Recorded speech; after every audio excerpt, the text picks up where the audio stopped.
নমস্কার প্রিয় দর্শক বন্ধুরা, স্বাগতম জানাই জীবন মুক্তি ও ভাগ্য চ্যানেলে। আজ আমরা আপনাদের জন্য নিয়ে এসেছি এক অদ্ভুত শক্তির অধিকারী মন্ত্র, মহালক্ষ্মীর বীজ মন্ত্র।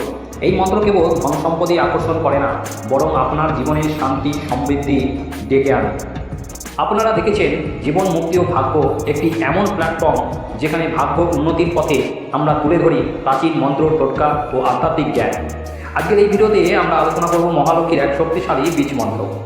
এই মন্ত্রটি প্রতিদিন মাত্র 5 থেকে 7 মিনিট শ্রবণ করলে আপনাদের জীবনে আসবে আশ্চর্যজনক পরিবর্তন।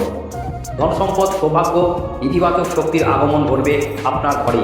নেগেটিভ শক্তি আর কখনো আপনার আশেপাশে ঘেঁষতে পারবে না। চলুন জেনে নিই এই গোপন রহস্য এবং সঠিক পদ্ধতিতে কিভাবে একটি শ্রবণ বা জপ করলে আপনি উপকৃত হবেন। এই মন্ত্রটিকে বলা হয় মহালক্ষ্মীর বীজ মন্ত্র, যা শ্রীং, হ্রিং ও ক্লিং এই 3টে শক্তিশালী বীজ শব্দ নিয়েই গঠিত। এই শব্দগুলো আপনার চেতনায় সরাসরি প্রভাব ফেলে এবং মহালক্ষ্মীর কৃপা লাভের দরজা খুলে দেয়। এই মন্ত্রের অনেক উপকারিতা রয়েছে, তার মধ্যে কিছু উপকারিতা আপনাদেরকে জানাই। ঘরে ধন সম্পদের প্রভাব বাড়ে, মানসিক শান্তি বজায় থাকে, নেতিবাচক শক্তি আপনার পরিবার বা বাসস্থান থেকে দূরে থাকে, ভাগ্য সুপ্রসন্ন হয়, ব্যবসা বাণিজ্যে উন্নতি হয়। শ্রবণের সঠিক কিছু নিয়ম রয়েছে। প্রতিদিন ভোরে বা সন্ধ্যায় 5 থেকে 7 মিনিট মন দিয়ে এই মন্ত্র শ্রবণ করুন। একটি শান্ত পরিবেশে বসে চোখ বন্ধ করে মন্ত্রের শব্দে নিজেকে ডুবিয়ে দিন। এটি আপনি ইউটিউবে শুনতে পাবেন বা নিজে ধ্যান করে জপ করতেও পারেন। শুধু শুনলেই হবে না, বিশ্বাস এবং নিয়মিতভাবে থাকতে হবে। 21 দিন ধরে এই মন্ত্র শ্রবণ করুন, নিজেই পরিবর্তন অনুভব করবেন। মহালক্ষ্মীর এই মন্ত্র শুধু ধনের দেবীকেই আহ্বান করে না, এটি আপনার জীবনের সমস্ত প্রতিবন্ধতাকে দূর করে এগিয়ে যাওয়ার শক্তি দেয়। আপনার জীবনে যদি আর্থিক সংকট, অশান্তি বা দুর্ভাগ্য থাকে, তবে আজ থেকেই এই মন্ত্র শ্রবণ শুরু করুন। ভিডিওটি যদি ভালো লেগে থাকে তাহলে একটি লাইক দিন, কমেন্ট লিখুন।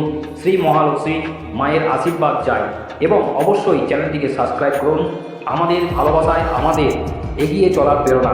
শুভ হোক আপনার জীবন, বর্ষিত হোক মহালক্ষ্মীর কৃপা। তা মন্ত্রটি কি, চলুন আপনাদেরকে 5 মিনিট এই মন্ত্র শ্রবণ করি। মন্ত্রটি ওম শ্রীং হ্রিং ক্লিং শ্রীং সিদ্ধে লক্ষ্মী নমঃ। ওম শ্রীং হ্রিং ক্লিং শ্রীং সিদ্ধে লক্ষ্মী নমঃ।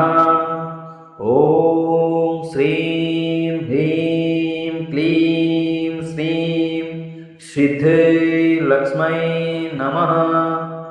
ওম শ্রীং হ্রিং ক্লিং শ্রীং সিদ্ধে লক্ষ্মী নমঃ।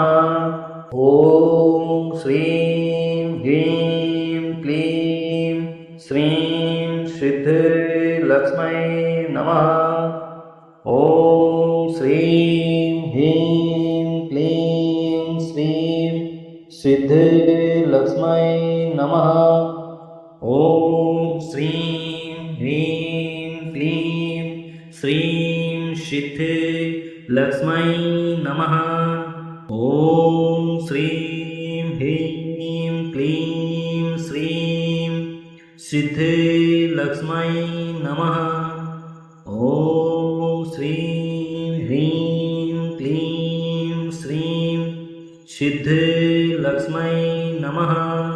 ওম শ্রীং হ্রিং ক্লিং শ্রীং সিদ্ধে লক্ষ্মী নমঃ। ওম শ্রীং হ্রিং ক্লিং শ্রীং সিদ্ধে লক্ষ্মী নমঃ। ওম শ্রীং হ্রিং ক্লিং শ্রীং সিদ্ধে লক্ষ্মী নমঃ। ওম শ্রীং হ্রিং ক্লিং শ্রীং সিদ্ধে লক্ষ্মী নমঃ। ওম শ্রীং হ্রিং ক্লিং শ্রীং সিদ্ধে লক্ষ্মী নমঃ। ওম শ্রীং হ্রিং ক্লিং শ্রীং সিদ্ধে লক্ষ্মী নমঃ। ওম শ্রীং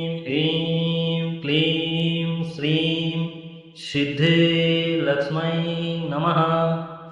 ॐ श्रीं ह्रीं क्लीं श्रीं सिद्धे लक्ष्मै नमः। ॐ श्रीं ह्रीं क्लीं श्रीं सिद्धे लक्ष्मै नमः। ॐ श्रीं ह्रीं क्लीं श्रीं सिद्धे लक्ष्मै नमः। ॐ श्रीं ह्रीं क्लीं श्रीं सिद्धे लक्ष्मै नमः। ॐ श्रीं ह्रीं क्लीं श्रीं सिद्धे लक्ष्मै नमः। ॐ श्रीं ह्रीं क्लीं श्रीं सिद्धे लक्ष्मै नमः।